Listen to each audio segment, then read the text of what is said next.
দুধ বের করে রাস্তায় ঘুরে কোর্টে যায় ইয়া পরে আপনার বোরকা পরে যে ও মা গো, সেখানে আবার বলে সে আমাকে মারছে, সে দর্শন করছে। ভাই আমাদের, আমি আইনের প্রতি অনেক সম্মান জানাই, কিন্তু কি করতেছে ভাই এগুলা, কি করতেছে ভাই?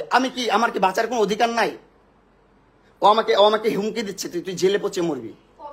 আমি নাকি জেলে পচে মরবো? ঠিক আছে, জেলে পচেই মরি। এই জীবনের চেয়ে জেলে পচে মরা অনেক ভালো ভাই। আপনারা আইনের মানুষ যদি কেউ দেখে থাকেন ভাই, প্লিজ ভাই আমার সহায় হন। এই যে দেখেন ফোন দিয়ে, এই দেখেন ফোন দিয়ে মানুষজন জড়ো করতেছে, সিকিউরিটি ডাকতেছে, এটা করতেছে সেটা করতেছে। লাইফটা শেষ ভাই, লাইফটা শেষ। আমার লাইফের এন্ডটা যে এখানে হবে আমি বুঝতে পারি নাই। তোর কারণে আমি নেশাখোর, তোর কারণে আমি সমাজে লাঞ্ছিত, লজ্জিত, অপমানিত, অবহেলিত, তোর জন্য। কারণ সোশ্যাল মিডিয়াতে প্রত্যেকটা কন্টেন্ট ক্রিয়েটার একটা সময় ক্রিঞ্জ থাকে, আস্তে আস্তে ডে বাই ডে আপডেট হয় প্রত্যেকটা ক্রিয়েটার। এমন কোন ক্রিয়েটার দেখাতে পারবেন না আপনি আমাদের মেগাস্টার সাকিব খানের আগের ভিডিওগুলোই দেখেন, আগের মুভিগুলোই দেখেন, আপনি 5 বছর 10 বছর আগের মুভিগুলোই দেখেন, কতটা খ্যাত মুভি হইতো, আর এখন কতটা স্ট্যান্ডার্ড মুভি হয়, কতটা সুন্দর মুভি হয়। ডে বাই ডে মানুষ আপডেট হয় ভাই, আমিও তো আপডেট হতাম ভাই। আমাকে আপডেট হতে দিচ্ছে না, আমাকে ভালোভাবে বাঁচতে দিচ্ছে না ভাই, আমার লাইফটা হিল করে দিছে ভাই।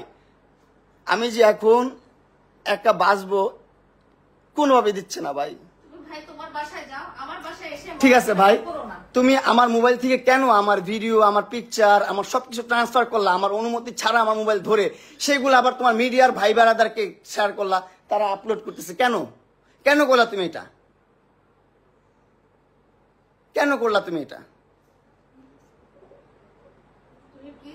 তুমি তোমার এই যে তোমার মাইয়াগুলার সারা জীবন পরিচয় দিচ্ছে আমার কাজিনের বাচ্চা, আমি বিয়ে করি নাই, আমি প্রেম করি নাই।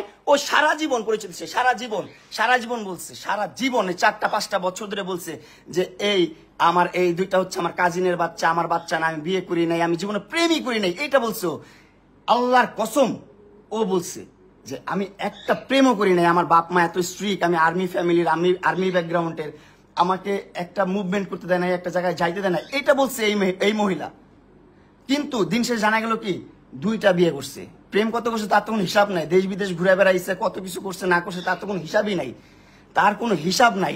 তারপর 2টা বাচ্চা আমার সাথে কাজিন হিসাবে পরিচয় করাইছে, আমার ভাই বোন বলে ডাকে, এখনো ডাকে ভাই বোন বলে। ঠিক আছে, এখন মানলাম আমি ওর বাচ্চা হয়েছে, বিয়ে হয়েছে, ওর বিয়ে হওয়ার পর আমি বলছি যে ভাই আমি বিবাহিত মহিলা পছন্দ করি না। চুপ থাকো, তুমি আনছো তোমার বাসায়, আমাকে তুমি রাতে আনাইছো তোমার বাসায়, আনায় ঘুম পাড়ায় রাখছো, আমাকে ঘুম পাড়ায় আমার মোবাইল থেকে সব ধরনের ভিডিও পিকচার সবকিছু নিয়ে গেছো, সবকিছু ট্রান্সফার করছে। কেন ভাই যাবো এখন? কেন ভাই যাবো? কাছে ভিডিও নেওয়া শেষ, হ্যাঁ ভিডিও নেওয়া শেষ, এই জন্য বাসায় যাও। এই মহিলা ভাই আমাকে 5টা মামলা করছে, 5টা মামলা, একটা না 5টা মামলা করছে। আর বাংলাদেশের আইনটা ওর কাছে এতই সোজা, এতই কেনা ওর কাছে, ওর বাপদাদার আইন, ও যেভাবে বলে সেভাবেই মামলা হয়, পদে মামলা হয় ভাই, পদে মামলা হয়, যেভাবে বলে সেভাবেই মামলা হয়। কেন? আমি যখন আমার সাথে ব্রেকআপ কেন হয়েছে? কারণ ও বিবাহিত, আমার কাছে লুকাইছে 4টা বছর লুকায় রাখছে যে ও বিয়ে করে নাই, ওর সংসার হয় নাই, ও ইভেন ও প্রেমও করে নাই, এটা বলে রাখছে 4টা বছর। যখন 4 বছর পর আমি প্রুফ পাইছি যে না ও বিবাহিত, ওর সংসার আছে, সবকিছু আছে, সবকিছু ছেড়ে ও এরকম করতেছে, তখন থেকে আমি ওর সাইড থেকে সরে গেছি। আর তখন থেকে ও আমার বিরুদ্ধে মামলা দেওয়া শুরু করছে, অগণিত মামলা দিয়ে দিছে। এই যে এখনো মনে হয় মামলা রেডি করতেছে, আর কয়েকটা মামলা দিবে। হ্যাঁ, সরকার তোর কিনা, আইন তোর কেনা, ওর বাপদাদার গোলাম না, ওর যেমনি করবে এমনি চলো। আমরা তো মনে করেন ফকিনের পোলা পাইন, বস্তির পোলা পাইন, আমগো কথায় কোনো কিছু চলবো না ভাই, আমগো কথায় কোনো কিছু চলবো না এই দুনিয়াতে। আমগো জন্ম নেওয়াটাই হচ্ছে ভুল, এই পৃথিবীতে আসাটাই অনেক বড় ভুল। জন্ম কেন নিচ্ছে এই পৃথিবীতে, এটা সবচেয়ে বড় ভুল। জন্ম নেওয়ার সাথে সাথে মরে যেতাম, সেটাই ভালো ছিল, বুঝছেন? আমার বলার কোনো ভাষা নেই, আর কোনো কিছু নেই। আমি ওর নিয়ে কোনো ধরনের ভাষা ইউজ করতে চাই না, কোনো ধরনের কথা বলতে চাই না। আপনাদেরকে সাক্ষী রাখলাম, তোমার বাসায় তো আমি ইচ্ছা করে আসি নাই, তোমার বাসায় তুমি আনাইছো, তুমি ব্ল্যাকমেল করে আনাইছো, তুমি মামলা তুলবা না, এটা করবা না, সেটা করবা না। ঠিক আছে ভাই, ঠিক আছে, আমি আর মন রক্ষা করে চলতে পারবো না ও আর আমার একটা স্ক্যান্ডাল যদি আসে সেটার জন্য দায়ী থাকবে লালা।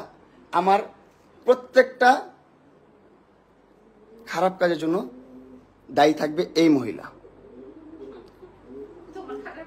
100% দায়ী থাকবে।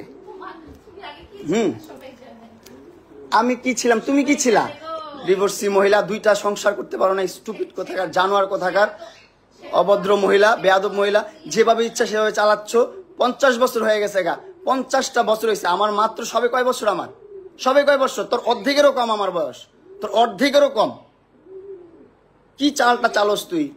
তুই এইখানে এদিকে সম্পর্ক নষ্ট করিস, ওদিকে সম্পর্ক নষ্ট করস, সব দিকে সম্পর্ক নষ্ট করস। মাসুদ ভাইয়ের সাথে পর্যন্ত সম্পর্ক তুই নষ্ট করছিস। অবশ্যই মাসুদ ভাইয়ের সাথেও সম্পর্ক নষ্ট করে দিস, সবকিছু করে দিচ্ছে, মানে একদম একবারে ছিন্নমূল করে দিচ্ছ আমাকে।